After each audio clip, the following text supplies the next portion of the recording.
Why, good evening. Hello, everybody. Welcome into tonight's show.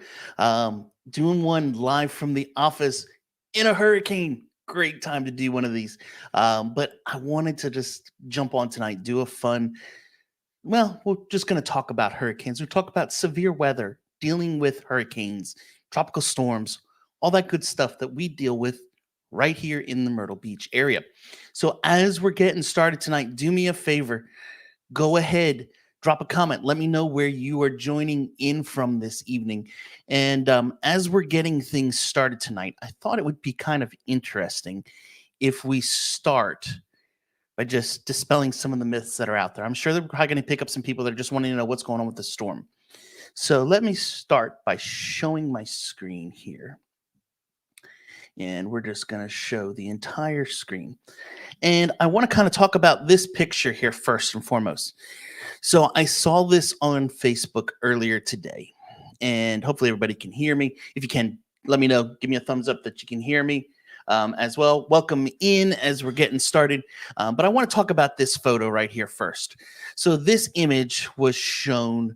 Somebody posted it earlier today. Saying this is the Walmart down in Georgetown, just south of Horry County here in Myrtle Beach. And it's, 4 feet underwater. No, don't come here. If you look at this photo, and let's see here if I can get just to show over here. You can see right here, it had 807 shares on this picture. People freaking out, right? The reality is this picture was from back during Hurricane Harvey and in Houston, Texas. It's not here in the Myrtle Beach area, okay? So I wanted to start by just saying, guys, things might get pretty rough here over the next few days, but it is not there right now, okay?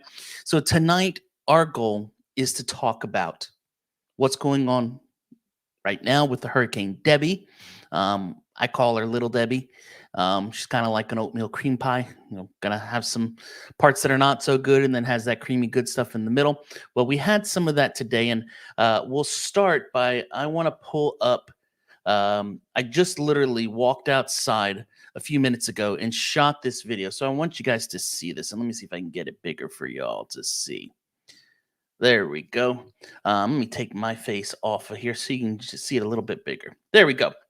All right, so this video was shot 10 minutes ago, okay? Maybe 15 now. But take a look at this. This is right outside my office right now.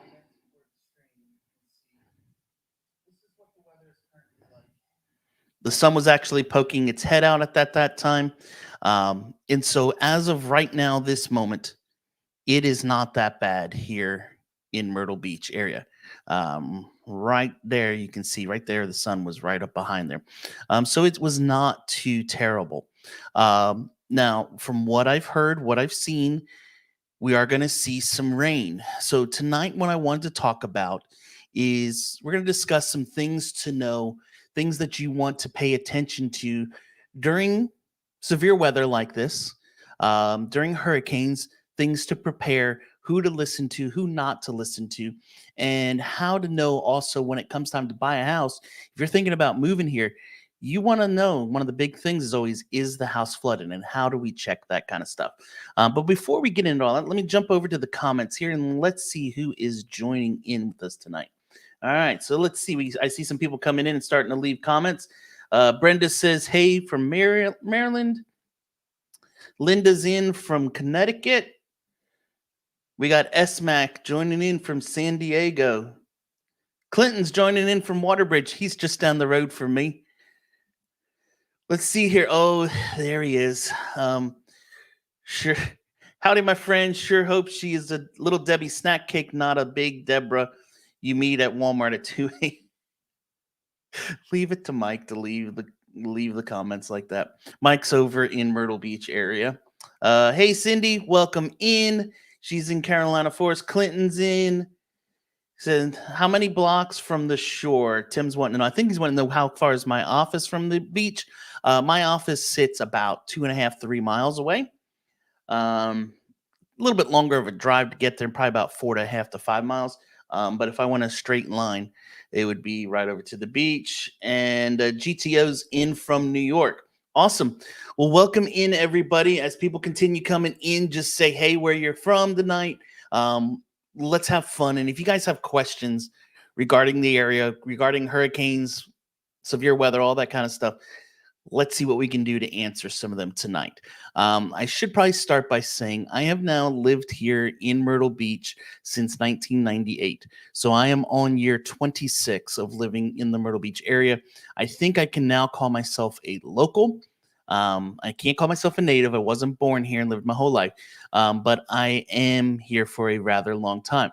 So I have been through many, many storms, many heavy hurricanes, some really nasty stuff over the several years of living here.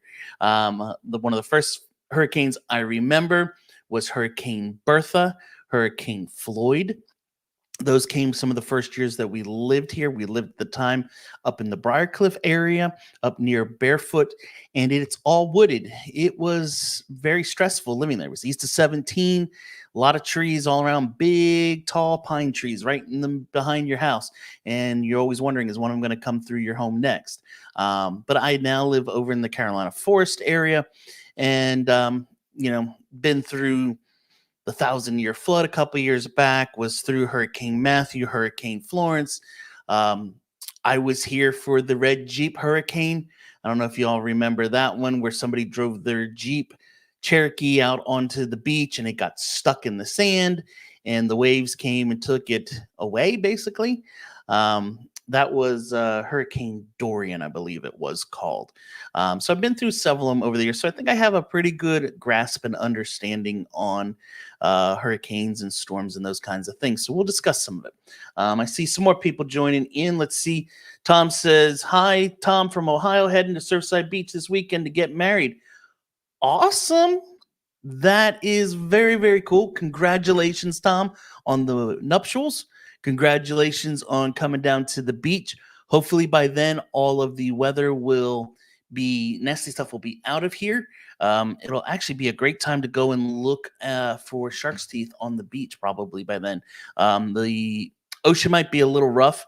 It's kind of funny. Our church is doing another beach baptism this weekend, and it'll probably be nice rough shores for that as well. Let's see here. Shamara says, just moved to Conway from Pittsburgh, PA. I know how to prepare for snow, not this. I got you covered, honey. I'm right there with you. We grew up in Reading, Pennsylvania on the east side of the state. I could deal with snow, but this whole hurricane thing, it's a whole new animal. What do I do? How do I do it? We're going to get over some stuff here soon, I promise. Let's see here. Scott is in from Massachusetts. We got Life in from Tennessee. GTO says, when you have to evacuate, is your property safe? I mean, it is what it is. I will be honest, the only areas that really ever have a mandatory evacuation that I've ever seen is going to be the areas over by the beach. That's where mandatory evacuations take place. Now, if you're in one of the areas that floods and you live there, there are going to be sometimes the people who come along that aren't looking for the right reasons. So unfortunately, it does happen. Boca is moving here in 2 weeks from Minnesota. Awesome. Let me know what area you're moving to. Let's see here. Do you always remain at the beach or go elsewhere during hurricanes? Tim, that is a good question. So let me kind of take a second here as we're going through some of the questions, saying hey to everybody and doing all this, and kind of answer this. So as I mentioned a few minutes ago, we moved here in 1998.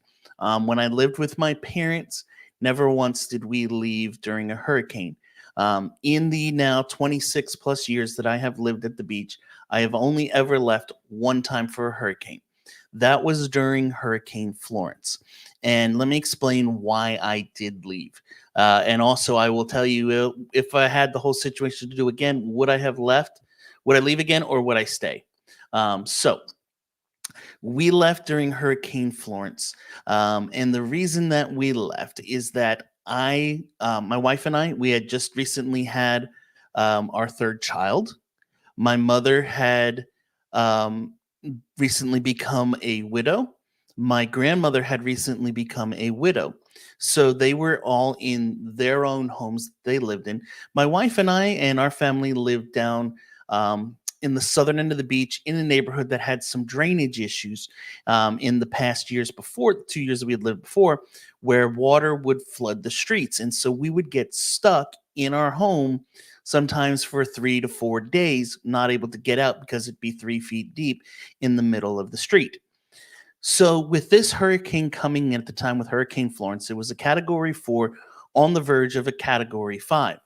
And it was basically the cone of whatever they call it, relevance, whatever it is, had basically projected it to go to Wilmington, North Carolina.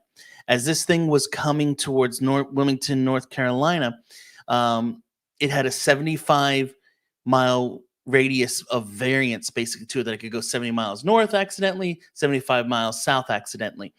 And with that 75 south, it would put it right here in Myrtle Beach. It was a category 4 on the verge of a category 5, which could really mean major, major damage.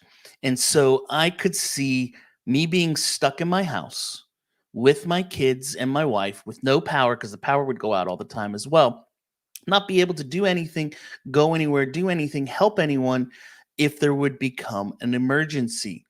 Now, my mother, where she was living, wasn't going to have an issue really with flooding. My grandmother wasn't really concerned about that. But if they had some sort of other emergency or needed help with something, I'm the only other family member that they had here in the area. So they would not have a way to get to me or me to get to them to help. So my wife and I decided to pack up everything. We packed our house up, took the dog, the gerbil. My mom took her dog. We took 3 vehicles and drove to Atlanta, Georgia, which is where my wife is from. Spent almost a week there with her family. Now, getting home was a whole nother story because there was all the flooding that took place. It took us well over 8 hours to get back on a trip that normally we can do in about 6 to 6.5. So it was an extremely long trip back. We ended up having to park down the street from our house and carry our stuff down to the garage and into the home because we couldn't drive down the street for probably another 2 days. So in the future, would I have left? I don't know that I would have. I probably would have stayed. I live always in zone C of evacuation zone talk. So I probably would not ever really go. My house right now sits about 5.5 miles back from the ocean. There are not really any large trees to cause damage. I'm not really concerned about flooding in my development. So probably I won't move and go away for any other storms anytime soon. So hopefully that answers your question. Let's see here. Sea Liners in from Cocoa Beach. Welcome in. BB David, B flat David, I think B flat David '07 is in from Indigo Bay. Inman, South Carolina here. Welcome in, Shelly. Oh, we skipped there. PJ Lee says, hey, Jeremy, looking to move their spring next year from Arizona. Awesome. I just helped some people sell a home in Arizona. When you're ready to move, let me know. Got some awesome people that help you do it too. Let's see here. Sea Liner, is there a floodplain map available for Myrtle Beach and the county? Good question. And actually, you're kind of stepping ahead of where I was going with it, but we'll get to that. Let me grab the screen share here a minute, and we'll go over here. And if you do a simple search, here is the Horry County flood map. Okay. So all the areas that are in purple are technically an area that is a flood zone. Okay. So if you were to purchase a property in these areas, you can expect there to be and you have a loan, you're going to have flood insurance. But if you don't have a loan, you're buying cash, you still want to have flood insurance for it. So as you can see, here's the map. Now, trying to understand this map and use it is almost impossible. If I barely tap it, I mean, I didn't really do anything, and you saw how it jumped that crazy. Yeah, I just barely tapped it again and it zoomed way out. So it's super, super sensitive, almost impossible to read. What I suggest for people who are looking for a home is that I've got local insurance people.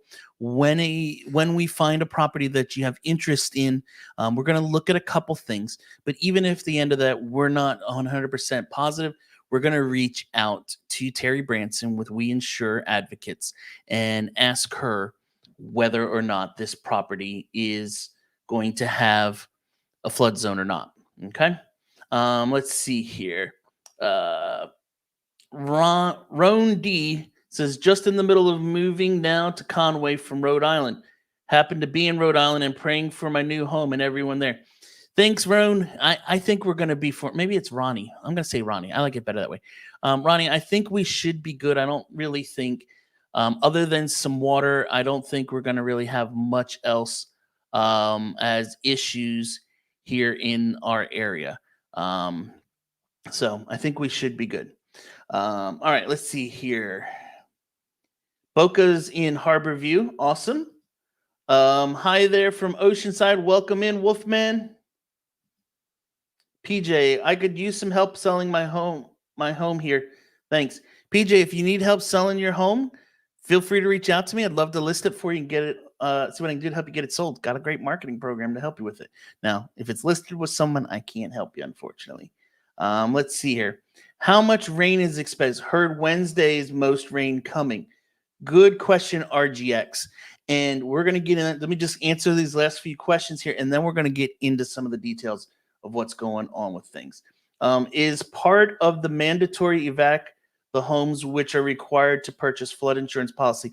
No, so the mandatory evacuation is going to be areas based on, let me see if I can pull it up here for you quick. Horry County evacuation zones. Here we go. Here's a picture of it. And so as you can see, and this is an old photo, but it's still going to work just fine. Here you go. So here's basically your zones. So zone A is this red section here. If there's a bad hurricane coming through, that's normally the section that's going to get the mandatory evacuation. If things are worse, then you're going to be over here in B. And then you have this next section, which is through here, which is zone C. And then everything else past it's basically D. So in the 26 years of me living here, I know I've seen A called a couple times. I don't remember if I've ever seen B, and definitely never heard C as a mandatory. So hope that answers your question. Let's see here. C Liner, I'm coming up next year and looking to find some land for me and my horse. Let me know when you're coming. We'll see what we can do to help you out. And let's see here. Other than location, is there any major differences from Georgetown versus Horry County? Good question. I'm not sure what you mean by differences, whether you're talking flooding, whether you're talking the houses, the areas, the neighborhoods, what you mean by that. I can tell you that down in Georgetown County, there is a paper mill. So if you're down in the city area, you might at times smell some of that. But Georgetown County is not just at the paper mill. There's definitely a lot more around there. So hopefully that answers some of your questions. All right. So let me jump into a few things here. I'll come back to the questions in a little bit. I promise. Keep coming. We'll answer what we can. But I want to get into some of the stuff that I feel is super important to know and understand. And one of the first things that I always say, I say this in all my videos. You guys heard me say it all the time. In Ed, we trust.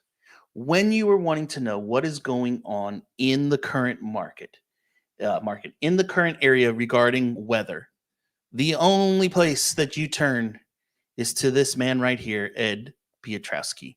As you can see, he just posted a little while ago. He will be live tonight at 8 p.m., giving the latest updates on the storm, what to expect, what's going to happen. The place that you do not, just don't do it. Don't ever pay attention to the Weather Channel. Just don't. They're sensationalizing things. They're making it look a lot worse because that's what gets the clicks.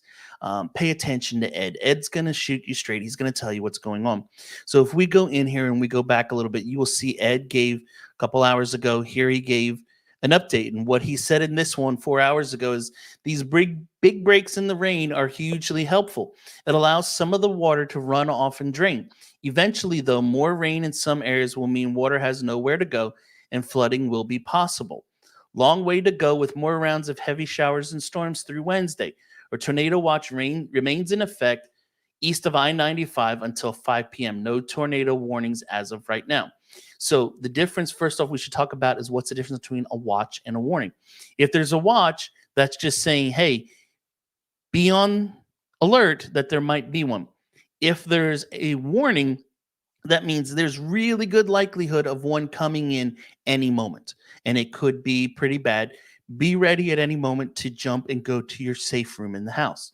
And when we talk about that, let's talk about homes and where should we go if we need to have a safe home, right? So inside your home, one of the things you want to do, think about it. And for those of you that might be watching from areas where you get tornadoes a lot, it's the same principle, same philosophy.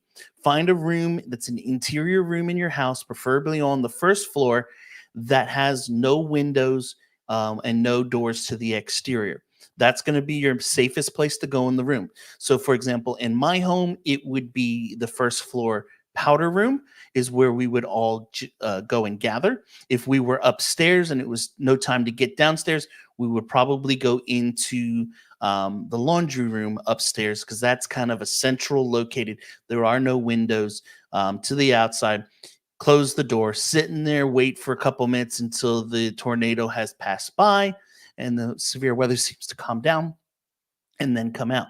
So number one, you want to make sure you know where that is, okay? Pay attention to it. It's definitely something that is going to be beneficial. But let's go back here a minute to Ed's, and let's talk about some of the stuff and show what he's shown recently. So here was his update this morning at 11:30, and basically what he's saying at this time is that we're going to see heavy rain.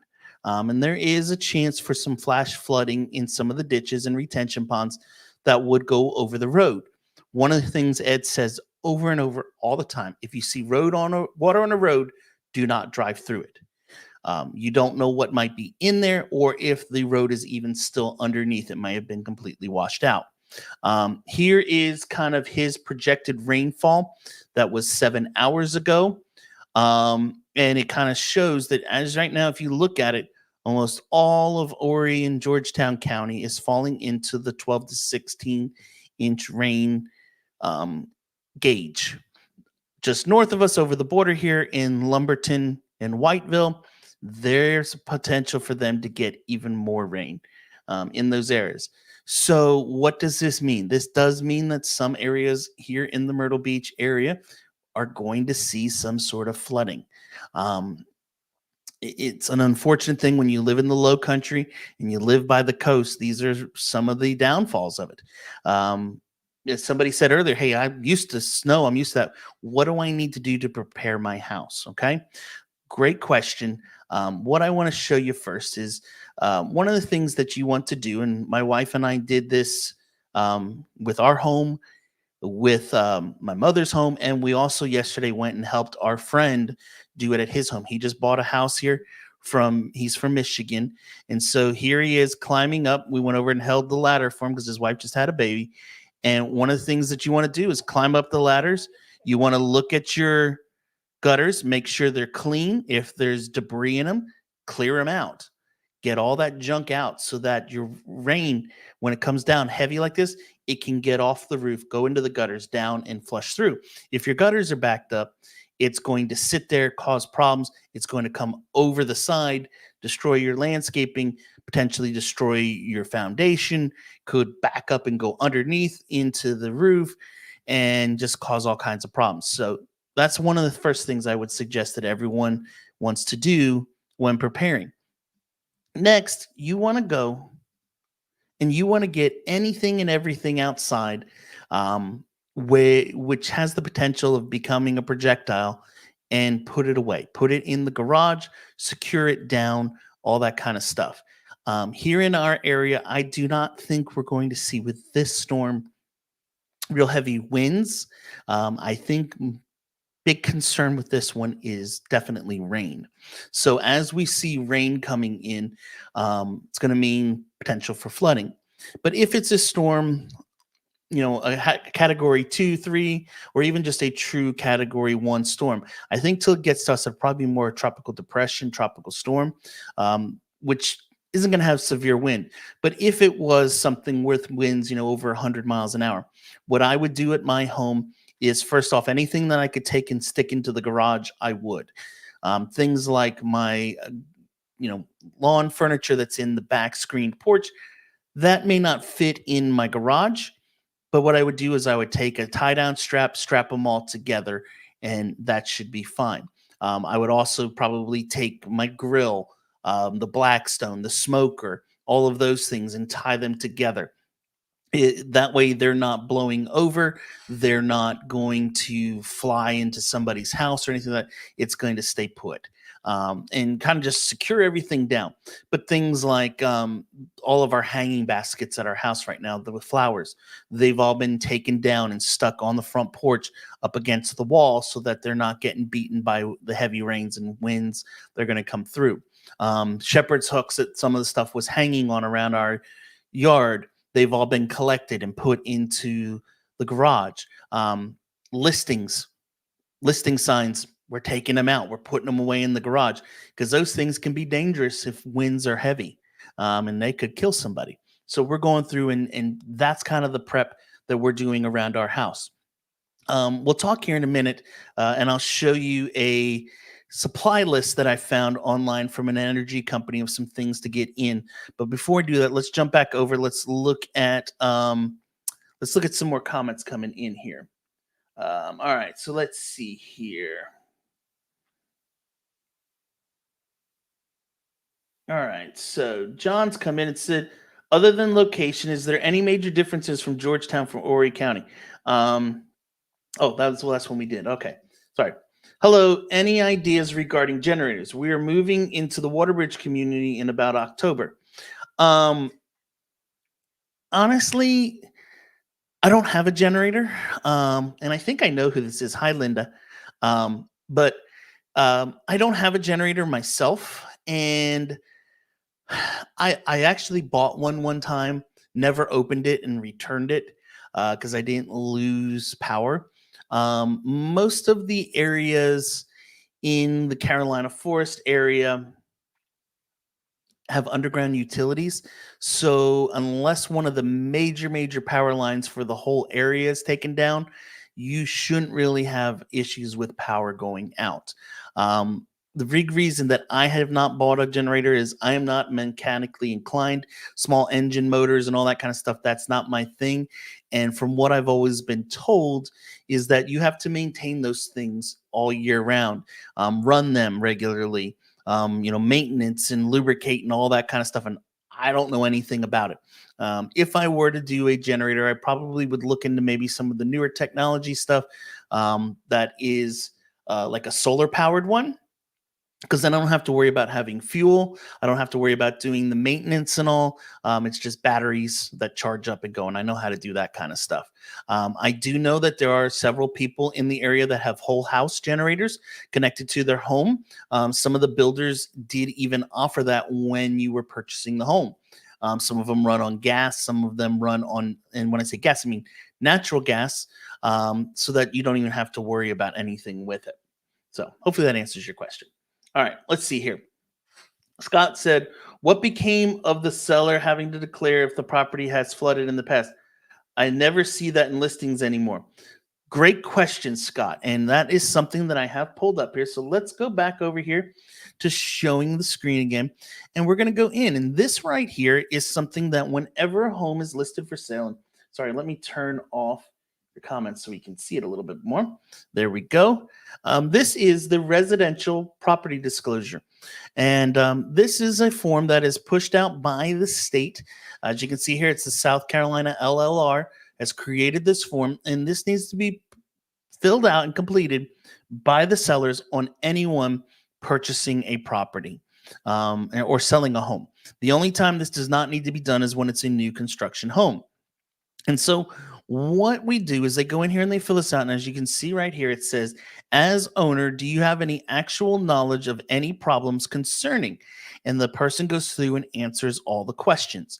And so they answer, do you know any problems with the water supply? Do you know any problems with the water quality, the water pressure, the sewer, all that kind of stuff? And they go through and they answer all of these questions. But as we go down here and keep going down through the pages, get down here into the 20s, you will start to see some questions that revolve all around the flooding stuff. So as you can see here, 21, drainage, soil stability, atmosphere, underground problems affecting the property. 22, erosion control, control structures such as a bulkhead, rock, revetment, I don't know how to say that one, seawall, or buried sandbags affecting the property. If you check yes, then you have to go through talking about the material. But 23 then says flood hazards, wetlands, flood hazard designations, flood zones, or flood risk affecting the property. Number 24 then, whether the property is currently insured through the through public insurance program or private flood insurance. And then number 25 is asking, has there ever been a Federal Emergency Management Agency claim or FEMA claim against the property? So when someone is selling their home and they're filling out this form, they're going to be checking yes if the house has ever flooded or had that. And so when we go to look at homes, before we even go look at it, most of the time I'm going to pull this property disclosure. I'm doing this for 20 plus years now. I know where a lot of the different developments are that had issues in the past. So I'm going to, if you start looking at something in, say, Rosewood Estates, which is one of the developments that is known to flood a lot in our area, I'm going to say, well, before we go to look at it, let's look at this property disclosure. And usually by the time we start looking at it and see yes, people say no thanks. And that's the end of the discussion on it. You will not see this if we go into a listing, and this is our MLS, so I'm just going to open it up. And we'll just click in here to a property. And this is new stuff for the day. That one's a condo. We want a house. Let's go to a house. Okay, so here's a house that was just listed for sale. And if we go in here, we should see right here is the property disclosure for this home. And it's the same one that we were just looking at. And just blow it up here so you can see it a little easier. And when we get down here, you will see in the 20s, they're going to talk about those questions. And in this situation, the seller probably never lived in the property, so they have no idea, and they check no representation on that one. But if we go to another property here, let's go here and just see some new construction stuff. Let's go. All right. This looks like it might be one. Let's click in here. Let's see. Here we go. And as we get down here into the 20s again, you will see no here. But now they did check. If you look here, number 24, saying the property is insured through either private flood insurance or through the public program.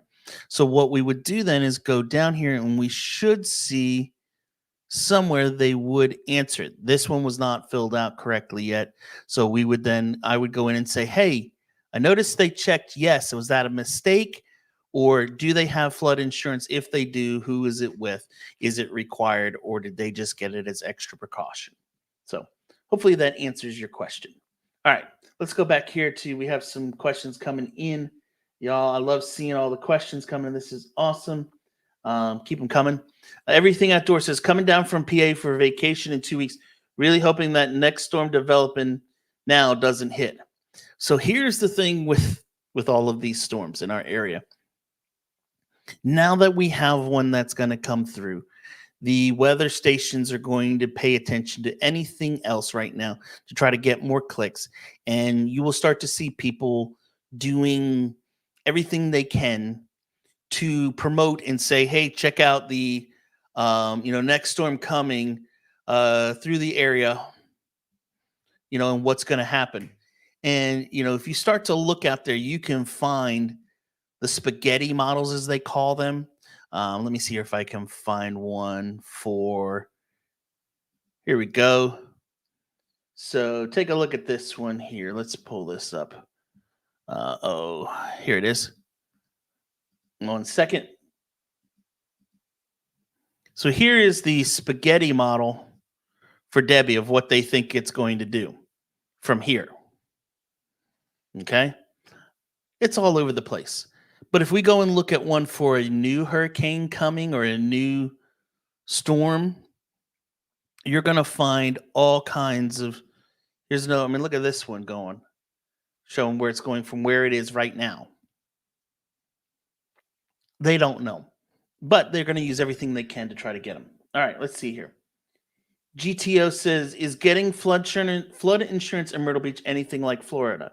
Insurance companies leaving or very high premiums. So in our area, and one of these days I will try to get Terry on. I was trying to get her to come on this week, but with the hurricane, she's beyond busy. Flood insurance, if you're in an area that does not require it. So if we go, if I went back and pulled up the map and looked at that a minute, areas that do not require you to have flood insurance, and you decide you want to add it, have that extra peace of mind, it might cost you $400 to $500 a year to have that premium added on in addition to your regular insurance premium. Okay, so it's not a whole bunch of money. If you live in an area, though, that does require it, then it could get fairly significant, a couple $1,000s a year to have that in addition to your regular wind and hail insurance policy. So hopefully that answers your question. Oh, Milos. Oh, yes. Thank you. That's my wife, by the way, guys. Yes, one of the other things, please take down your trampolines in hurricanes. They are the first thing to go off into the air. They are giant flying saucers. So please take those down. All right. Is it code requirement for builders to install gutters? No, it is not. It is not required. They do not need to do it. In our area, we do not have basements, so we don't have to worry about flooding, water going into the basement and those types of things because we're at such a close to sea level. The water table is so low and shallow, you cannot have basements here. So it is not required. I think it's a good idea to still have them, put them on just to help your foundation, help keep the water getting it away from where it is. Plus, I don't want to walk out of my house and get just plastered with rain running down off the roof. So, I would highly recommend getting them installed. It's not going to cost you that much if you have to do it. A lot of your resale homes are already going to have it. And right now, even some of your builders, we can negotiate in to have gutters added to the purchase price. Just did that for someone last week. All right. Clinton jumps in here, says, I had to jump off for a minute, so I apologize if I missed an answer to this. I've also heard this is possible record amounts of rain. Do you think we'll be safe in Carolina Forest? Clinton, I don't really think there's much of a concern for areas in Carolina Forest along Carolina Forest Boulevard. I believe you had said earlier you live maybe in Waterbridge, or maybe it was Indigo Bay. I don't think there's really much concern to have there. The houses are built up. The foundations are built up. Yes, I've got a pond behind my house, but I'm not really concerned, even with a lot of water supposed to be coming over the next few days with water getting up into my home. All right, let's see here. Aquarius girl smiling. Hi, Jeremy, joining in from Southington, Connecticut. Hope everyone is safe in your area. Was supposed to look at some properties next week in Conway, but canceled the trip. Next week, it's going to be beautiful here. It'll be back to normal. In fact, since you're just joining in a little bit late, let me go back and show you all this again. This was the video earlier when I took about 15 minutes before we came on the air tonight. This is outside my office at basically about an hour ago from right now. No rain falling at the moment. The sun was shining. People were out driving. People were at the cookout getting food. As you can see over here in this area, people are in line at the McDonald's picking up their drive-through right now. Yeah, so right now it's for those who've lived here for a while, they're not really concerned about this one. So Tim then said, oh, let's turn that off. A disclosure form specific to the area by state or the same form nationally. It is a state form. Each state has their own residential property disclosure, and they're all going to be pretty close to the same. All right. Let's see here. Are you familiar with the new subdivision Rivertown Row North? Love a house there, and I hope to purchase. Conway seems quaint. I am not familiar with Rivertown Row North, I don't think. I am familiar with that area, though. I have sold homes in Rivertown area in Conway. It's right near the high school and Conway Ford, which is where I bought my vehicle. If anybody needs a vehicle, go out to Conway Ford. They take good care of you. There's a small plug for them along the way. Why not? All right. Keep the questions coming. I love them. And what I want to do while you guys are typing in your questions is I want to jump over here. I talked a little bit about Ed and how we follow him along the way. Ed's going to go through showing all the different stuff as to where he thinks things are going to go. Here's kind of where his projected stuff was 8 hours ago now, where you can see it's going to kind of go back out to sea, where it's probably going to pick up some more water and then hopefully work its way up through here over the next several days. Looking like Wednesday through Friday in the morning, we're going to see things coming through here with max winds, like he said, 45 miles an hour. 45-mile-an-hour winds is nothing in our area. You can see there, they're showing about some of the stuff about tornado risks. They're marginal, not really, really high, but there is a potential. And then east of 95, talking about it again, and all that kind of stuff. And then just talking about some of the other wind shears, coastal impacts, and all that kind of stuff as well. But as I was saying, Ed, he's the man. He's the guy that I have listened to for probably 20 years now. I don't go to the Weather Channel because if I go over there right now and I put in the Weather Channel and we go to their site, I'm sure it's going to be showing doom and gloom of everything. Millions in the Northeast at risk of significant flooding. Get updated on your TV. I mean, is this what you want to see and learn and have freaking you out all day long? No. They're going to do Debbie's rain and wind, rake Florida, Georgia, and the Carolinas. They're very dramatic with what they say a lot of times. So I'm not a big fan of them, unfortunately. So some other things to pay attention to. Well, as I was saying earlier, preparing for the storm. If you're someone here in Orion, Georgetown County and through the Carolinas, you want to go outside. You want to pick up any lawn ornaments, decor. If you have hanging baskets, take them down and kind of try to secure everything, either putting it away in your garage or in a screened-in porch and just kind of taking it all, bunching it together, strapping it together to hold it all down secure. The wind's not going to be too bad on this one, so I don't necessarily think you're going to have to do a whole bunch of that, but do at least take your hanging baskets down. If you have shepherd's hooks or trampolines, that kind of stuff, please do that, because Nothing I'd hate worse is to see my fence destroyed because a neighbor's trampoline gets airborne and lands on my fence and destroys it. Yeah, it wouldn't be fun. Anyway, let's see here. Some other questions coming in. GTO says, "What's your opinion of Myrtle's Inlet and Surfside Beach?" It's a great area. It's a great spot to live. There are some sections down through there that are going to see some significant rain, potentials of some flooding possibly in there. As I always share with people, GTO, when they're asking me about where should we move, where's the best place to live, honestly, it comes down to your personal preference. You may love and fall in love with Murrells Inlet, and I have clients that have bought there. I've helped several people this year alone buy down on the southern end of the beach because it's where they love. I've also had several people buy up on the northern end that would never go down to that section. But then the people who never would go down to there also would, the opposite would be for the people who bought Murrells Inlet, wouldn't go up to the north. It's all a personal preference.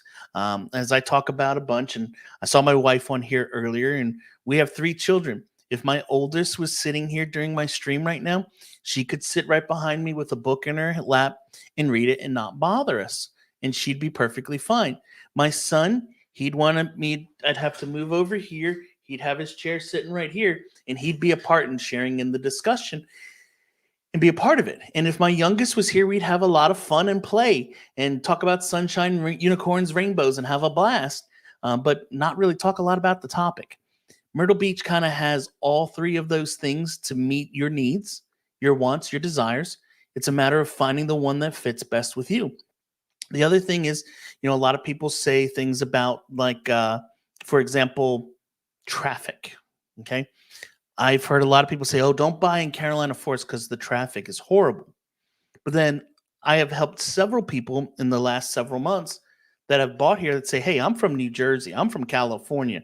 I'm from New York. This traffic is nothing. This stuff is a cakewalk to get around. We love being where we're at. It's in a great location."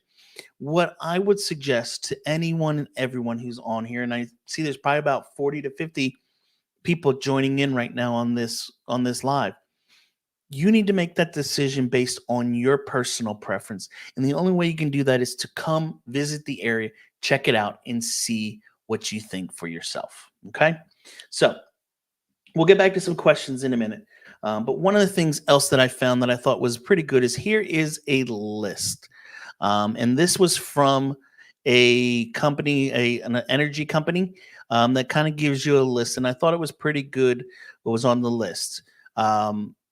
First thing on the list is to have 2 weeks worth of prescription medications and medical supplies with your numbers and manuals and serial numbers.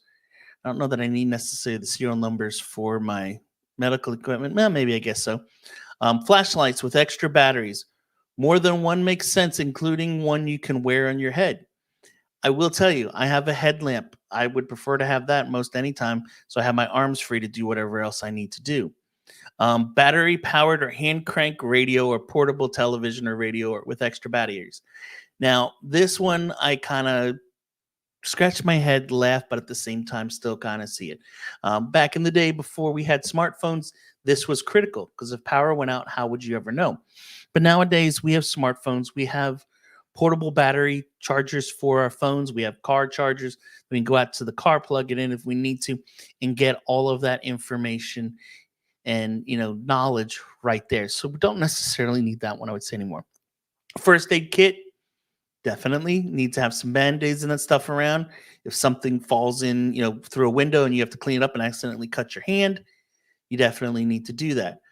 Sanitation and hygiene items such as sanitizing gel, disinfectant moist towelettes, toilet paper, and feminine hygiene products. Phone chargers, yes.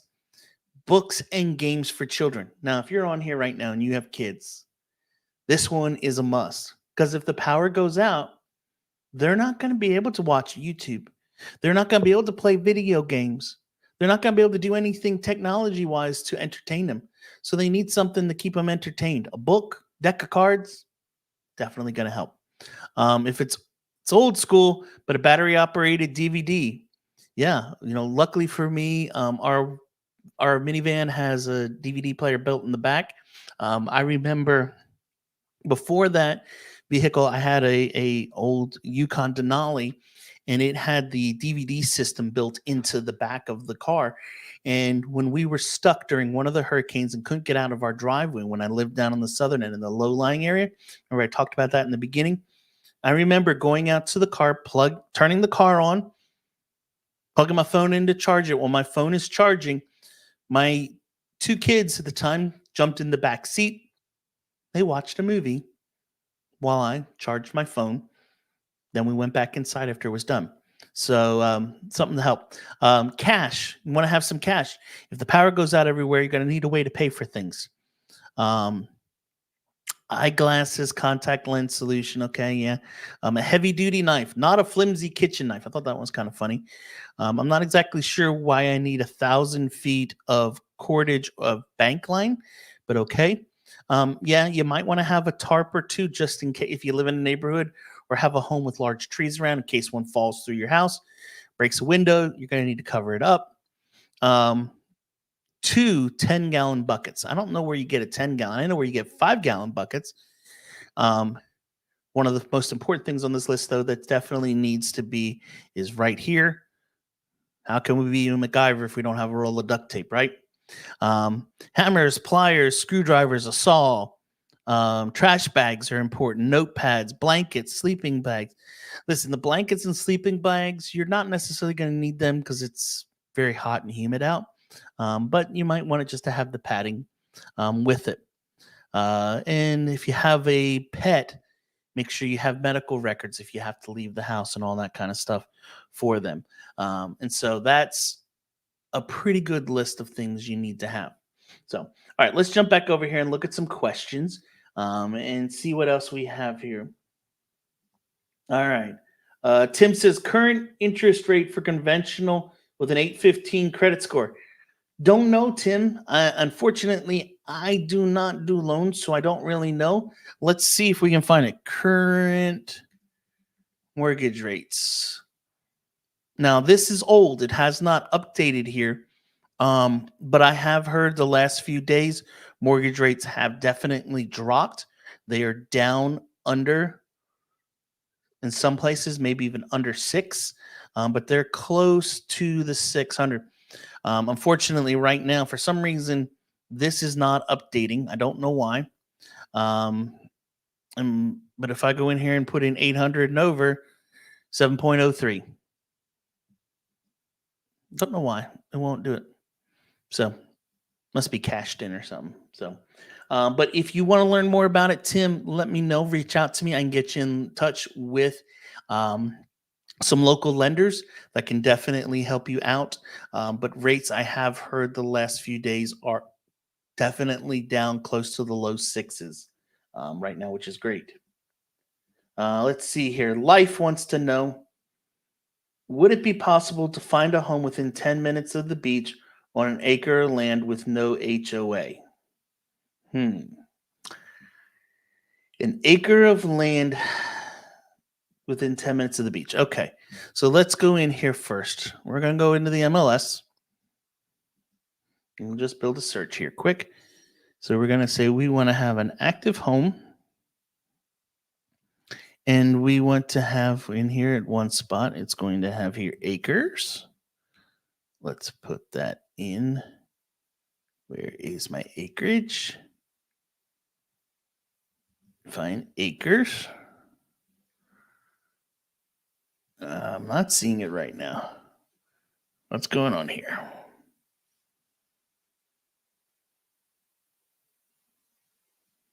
Oh, there it is down at the bottom. Sorry, no wonder I couldn't find it. So we want to have at least 1 acre of land. There's 242 homes, and we want to go up here to where it says HOA. Computer's running real slow today. So we're going to come in here. Frequency HOA is paid, and select does not have an HOA. So there's 218 homes that are currently for sale with at least 1 acre. And let's hide me. And let's take away the question here. So we can look at this. And we're going to sort them by cities. So we want to be within 10 minutes of the beach. Ainer's not going to be. Conway's not going to be. Galvin's Ferry's definitely not. Florence, nope. Georgetown, nope. Hemingway, nope. Little River, let's see here. 926 Sandridge Road. Let's see where this is on a map.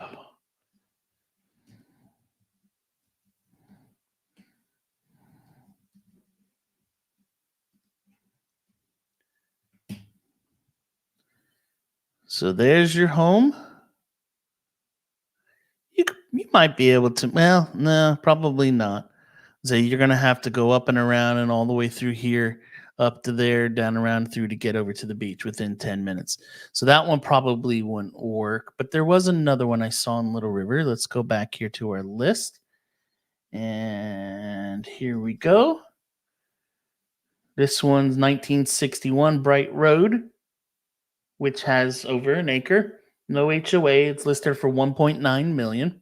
So there's an option for you. Loris is going to be farther than 10 minutes. Marion, there's a couple here. It says in Myrtle Beach. That one's 870. This one is 1.2 million. These are not, this is 29588, so that's not going to be close to the ocean. That's Socastee area. Here's one in Little River Neck, which that is not going to be within 10 minutes. Couple down here in Pawleys Island that might be, but those are all going to be pretty much over $1 million on them. So hopefully that answers your question regarding that. Under 350, no, not going to be under 350. Sorry, I just saw that part. Thanks. Taking the shepherd hooks out as soon as this is over. Good, Mike. Go do that. That's definitely a good idea. We don't want that going through anybody. Barbie says, thanks for the great information. You're welcome, Barbie. Flashlights are all charged up and Storm must have for us is a trip to the library. Yes. One of the things that my wife usually does is when we know when there's one coming, takes a trip to the library, gets out a whole bunch of great new books for our kids to read so that they have something to keep them entertained during the storm. We have bought on Amazon. Let me see if I can find them here. Charge. There they are. These were some great little flashlights that we bought. We have bought them actually multiple times because they work so well. They're very powerful. It's a 2-pack for $26. They're rechargeable. What's nice with them is they have a magnet, so I can, as you can see here on the picture, stick them on something magnetic. That's something that is magnetic, and I have a light that shines down where I need to be. We have basically 4 of these in the house. They're pretty great little flashlights to have. So definitely little plug for those. If you guys want the link to it, let me know. Shoot me a message and I can send you the link directly to them. All right, what else do we have coming in here? Clinton wants to know, so if you ever get flood damage to your house, does that make it nearly impossible to sell? You normally say no way as soon as you see that it has flood damage. It doesn't make it impossible. Some people will buy them. I've sold homes in the past that are in flood zones. I'm trying to think if I've ever sold any that had actual flood damage. I did. I sold a house out in Conway. Unfortunately, it usually means it's a little more difficult to sell it. And it also usually means that it's going to be not appreciating in value quite as much as some others. I saw a house the other day that somebody was absolutely in love with, and they were going to move here and they were buying that house.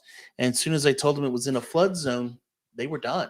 They said, no, thanks. We don't want that home anymore. And they ended up deciding they're not even coming to Myrtle Beach, South Carolina anymore. So,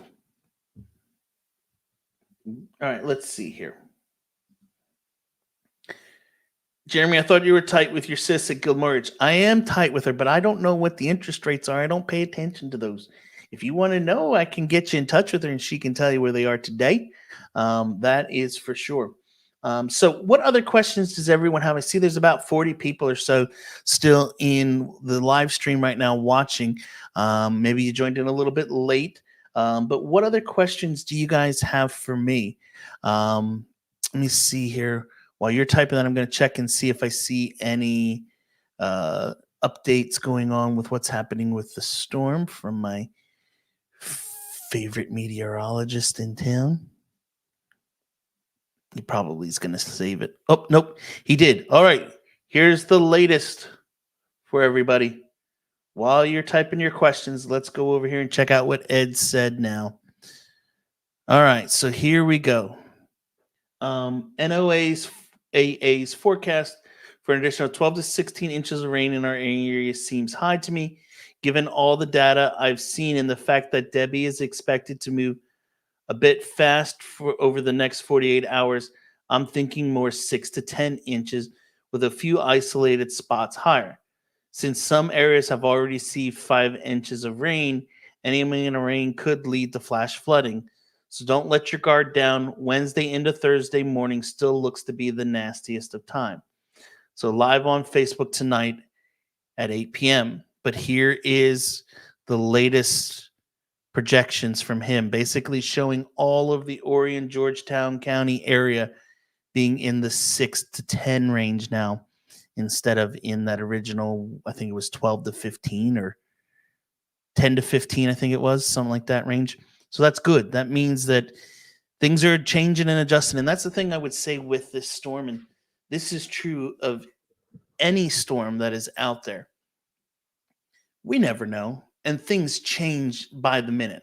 They're trying to give us the best potential as to what they can and possibilities of what's going on, but they never know. And so they try to give us the best. Ed's going to tell you what's going on, shoot you straight without freaking you out. All right, let's see. There's some more questions coming in. Tim wants to know, during a named storm, what does it take to close the stores? It depends on the store. Really, truly, when you know there's something going on is when Waffle House shuts down. I know it's kind of silly to say that, but if Waffle House shuts down, look out. We used to say Walmart, but Walmart lately, they want to give their staff the ability to protect their homes as well. So I did hear, I believe that one of them was going to be shutting down this evening, possibly. I know, like, I had a home inspection that was scheduled for tomorrow, and the home inspectors have canceled them all. So it was rescheduled for on Friday. So we have some stuff like that going on. But like right now, if I left my office and went to, I'm sure the cookout across the street from me is still open. I'm sure the McDonald's is still open. I'm sure the grocery store behind me, all that kind of stuff is still open. How do hurricanes affect the school systems in our area? Good question. Luckily, this storm, we don't have to worry about it because we're not in school yet in Horry County. Georgetown County has started, but what they normally do is they will shut down. And, once they know everything has passed and there's no future risk, they will then open back up. A lot of times the schools in our area become shelters that if someone needs a place to go and stay, the homeless people, or if your home is flooded and you have no place to go, you can definitely go to those areas. How many months of inventory is there in Myrtle Beach right now? Scott must be preparing to buy a house down here soon because he's asking the good real estate questions today. Good question. Let's go take a look at it, Scott. So let's go back over to here and back to the front, see if I can get to it from here. If I'm going to have to, no, I'm going to have to go back out. All right, one moment, because I did not open those up today. Let's try again. Oh, it's going to make me log out. Please hold. Got to log completely out so it gets me back to the home screen where I can access it. There we go. Market stats. And Scott wants to know months of supply. So there you go. As of today, we are at 4.5 months of inventory. And from what I've heard and I mentioned a little while ago, um, the uh, interest rates have come down.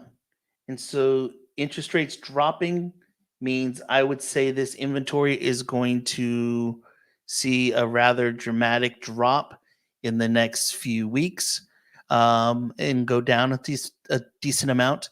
I did see, we talk about them from time to time here on the channel. DR Horton, which for some reason, I don't know why, doesn't want to work, give me that error message. But one of the things that I have found here in our area, and if we go to the Myrtle Beach area and pull them up, they right now, in addition to, I'll just open up this development so you can see it. Right here, this one has 31 available homes. Let's go there. So right now they have this Great American Home Sale where they're given the $10,000 credit on the home. But the other thing that I saw is, where is it? Let's see if I can find it. They also are doing even better deals right now. Maybe it'll show if I go in here. On the interest rates. Interest rates are now at 4.99%, I saw, instead of the 5.99%. So they've actually come down even a little bit more. Jonathan, what's happening? Jonathan says, I'm sorry you guys are having to deal with that type of weather. However, with that being said, I hope some of your rain comes up here to West Virginia. From what I've seen, Jonathan, I think you might get a little bit of it for sure. Aquarius wants to know, what is a termite bond in South Carolina? Ooh, good question. So a termite bond, let's talk about termites. First off, termites, there's something we have everywhere here. We had a client once who used to work for Clemson University who said you cannot find 1 square foot of dirt in South Carolina that will not have at least one termite in it.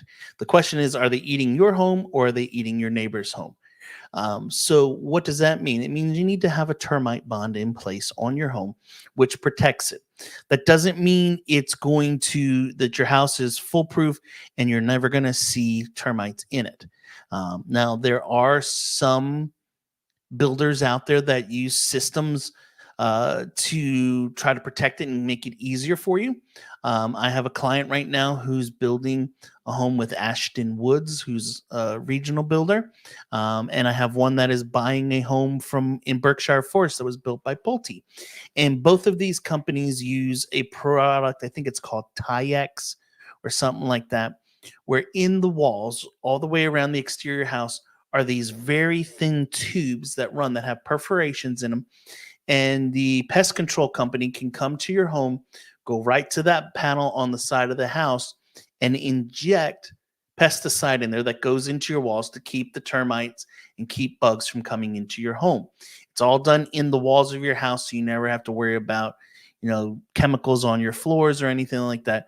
But they just simply spray it once a year to keep things down. Other companies have what they call their bait systems, where every 6 to 10 feet around the exterior of your home, you're going to find this little green disc that has bait in it to try to attract the termites. And if they find some in there, they will then treat the home.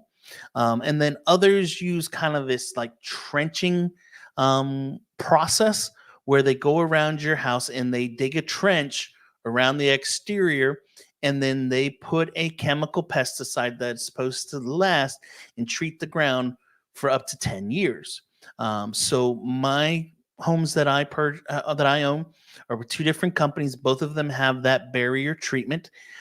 They come once a year. They check the home, make sure that there is no active infestations anywhere around the homes, make sure I'm free and clear, and go on their merry way. If during the year I were to see some termites in the yard, since I have a bond, I simply call them, they come out, treat it, and take care of it. Because I renew the bond every year, I'm good to go. The original treatment on my now investment home used to be our primary residence. We had to have it treated after living there back during COVID. And it was, I believe, like $1,700 to have the home treated.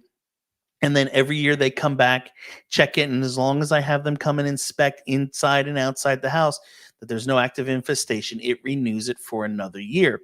And so if there were to be termites showing up, it takes care of it. Now, some of the other builders, what they do when building, some of them treat the ground and the soil. Some of them treat the studs before the framing is put up. And other ones then put in the bait system. Others do the chemical system through the walls. Just depends. All of them work pretty good on keeping it. The key to any of them is to keep it updated and every year have that annual treatment done on your house. As long as you do that, you should be good without any issues. All right. Clinton says, I've been here since May. The traffic in Carolina Forest is absolutely nothing at all. As a matter of fact, the only place I have found to have traffic is 501, and that's only been once or twice. You are 100% correct. 501 can be a little bit of a headache, and depending on the time that you are there, it is brutal. And I share, guys, and I share the story a lot of times about my client, Jim and Tanya, that they were moving here and they stopped in Little River. And the pizza lady at the shop said, no, no, don't buy in Carolina Forest. The traffic's horrible. You want to buy up here. And the little elderly couple that was sitting at the table next to him said, oh, no, you don't want to buy down there. Traffic's horrible. Well, those are people who've lived here their whole life. And when you look back, Carolina Forest, when I moved here in 1998, it was a dead end road. It did not go over the waterway. It did not have where I'm sitting right now. This area was dirt. There was trees. There was no roads. There was no nothing. My development where I live was not existent. And so all of this stuff has been built up over the last few years. And so in comparison to someone who's lived here for their whole life or lived here for 25 plus years, yeah, it's built up a lot since what it used to be was a dirt road that came to a dead end. So yeah, take everything with a grain of salt. Cindy said Meritage also has yes, that's right. Meritage does do that as well for the pest control. And Cindy, that's right. You guys had that in your home when we bought. I forgot. Yeah, they basically you sign up with, I believe it's Home Team Pest Defense is who it is. Cindy, if that's not right, just correct me. But they come out once a year. You pay it's like $150. They treat everything and take care of it, and it kills all the bugs and takes care of everything all at once. All right. Hey, Tim, you should be right around 6%, but definitely let Jeremy hook you up with a loan officer. Yep. GTO says, great show. Aquarius says, very helpful info. Thank you, Jeremy. Agreed, GTO. They're all agreeing with you, GTO. Thank you. Catherine says, what should people do after a storm? Floodwaters, fire ants, yard cleanup. He said, oh, good. This is why I have a wife. What do they say? He who finds a wife finds a good thing. Yeah, I got a good thing with my wife. This was a question I was going to talk about too. And I think it's a good thing to talk about here is, we still have a decent amount of people on, is what do you do after the storm is over? Well, everybody's going to show up after it's over. And I will tell you, usually right after the storm is over is when it's going to be some of the most beautiful skies you will ever see. They will be crystal clear blue because all of the junk has moved on and it's taken all the storm with it. And it's just perfectly clear skies. So I know what'll probably be happening at my house is the cleanup will wait a day or two, and probably the kids and my wife will load in the car and head down to the beach to go shark teeth and shell hunting. It's a great time to go and find it after the storm rolls through, number one. But most of us, what we're going to do is we're going to clean up the yard. We're going to get the mower out and basically mulch up all the debris that's in the yard, wash off the cars because you're going to have leaves stuck to the windshield and everything, and clean all that up. Hang back up all your flowers and plants and put everything back together outside. If you do have tree branches that break off, or you do have, some sort of an issue where you have a down tree or something like that. Horry County does have, and let me pull it up here. I'll show you all. This is the Horry County Recycling Centers. Let's see here. Go hide the question. Go to here. So here you can see Horry County does have 25 convenience centers all around the area. And so there's some all the way up in North Myrtle Beach, all the way down through. And you can see here's all of their addresses for them. And also, you will see over here on the right the days they are closed. So, for those of you in the Carolina Forest area, that one is right next to where the Ocean Bay Elementary, right there. It is closed on Thursdays, which always seems to be the day my wife and I want to go and take our recycling over there. But you can load up your branches and stuff, take it there. I believe they request that you just cut it to 5-foot segments to fit into their receptacles and all. But as you can see, there are locations all over the county that you can go and use. Yeah, here's the one in Carolina Forest on International Drive. And so you can go. They have recycling there as well as brush and debris that you can take, yard waste there as well. It will also, sometimes after the storm is over, you will find ants showing up in your yard. Why? Because the ground has become super saturated and they were down lower in the ground, not being bothered. Well, all the rain came, so they need to come up to get out of the water. And so you might have some ant hills show up. Best way to treat it is treat the entire yard with the yard spreader. Because if not, if you just pour a little bit on it, all they're going to do is move from here 3 feet over to the left and put another anthill there. So, all right. T. Waters says, Trent from Ellicott City. Hope you're doing well. Heading down to Cherry Grove for one more week before the end of the season. Nice. Come on down and have a fun time, Trent. And just going to keep an eye out for those alligators. Yeah, you should be fine. As I say to people all the time with alligators, the statistics actually show that more people are injured by vending machines than alligators in a year. Don't ask me. I don't know how that stat came about, but my videographer told him, he once, like, no, you're making it. He said, no, look it up. And I did, and it was true. So anyway, if you guys have any other questions, go ahead and ask them now. If not, we're probably going to wrap this up and end this. Okay, let's see here. Oh, good question. What channel does Ed come on at 8 p.m.? Give me a minute. I will grab it. It's actually, he comes on to his Facebook, and I'm going to post a comment right now.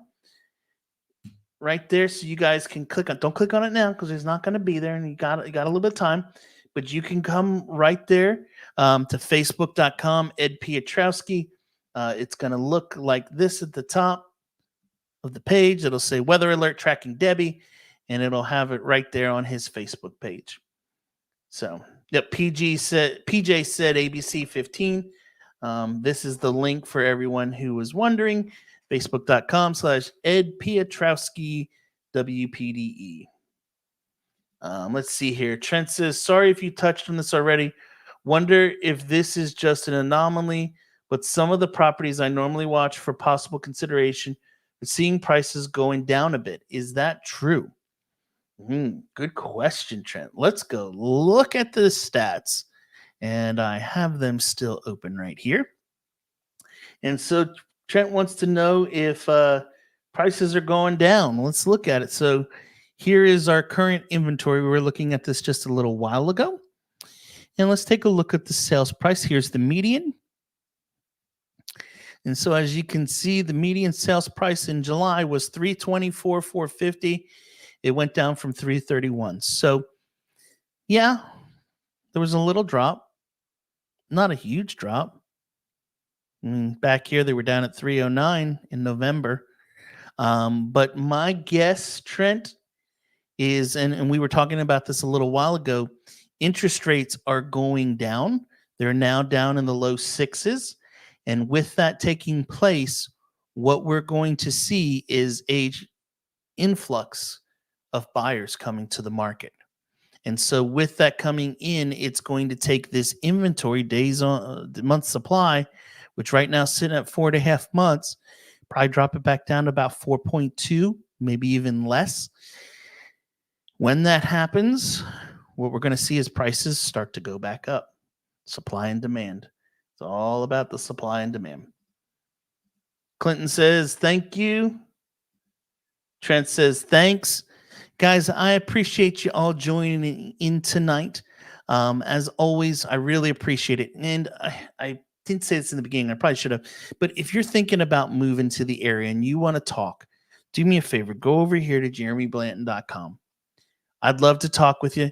You can go right here to this website. It's connected directly to my calendar.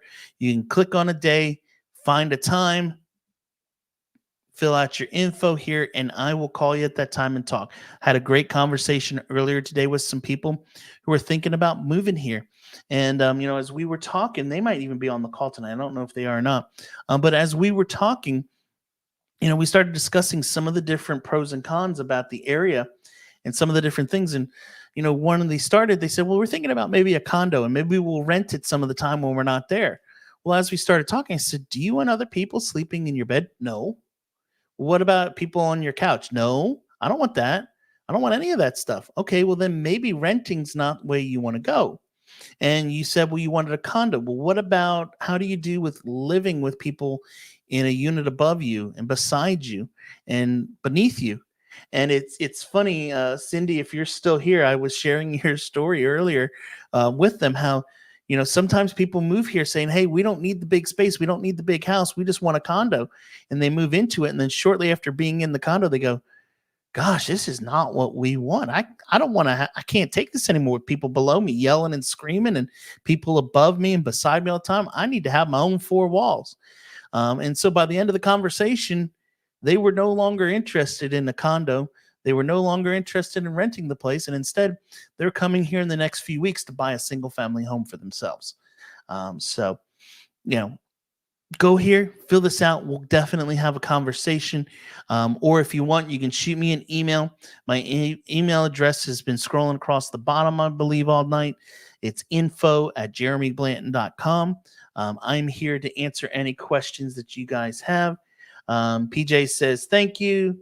Clinton says, when I went to Clark's solely on your recommendation, the filet Napoleon was insane.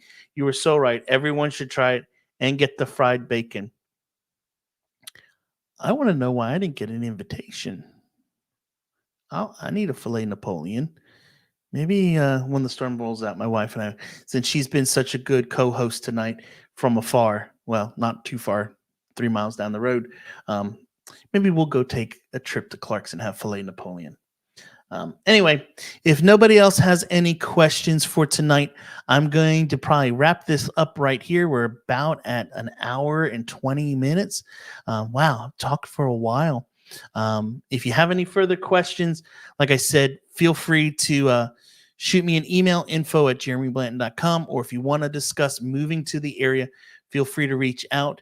You can go to jeremyblanton.com, book a call, and we can discuss your potential move to the area here in the near future, not new future, near future.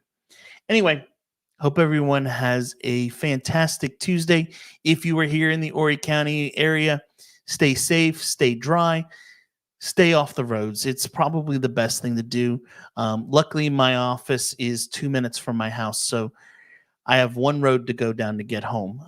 If I had to drive 20 minutes to get to work, to the office, I probably would work for home the rest of the week.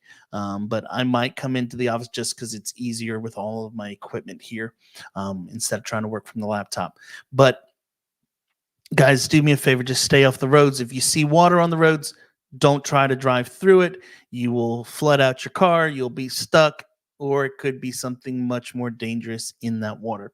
And as always, if you enjoyed tonight's video, do me a favor. Give it a thumbs up. Get the bell on so you guys get notified the next time I go live. And I look forward to talking to you all again in the near future. Thanks for joining in tonight. Hope everyone has an awesome week. Talk to you later. Bye.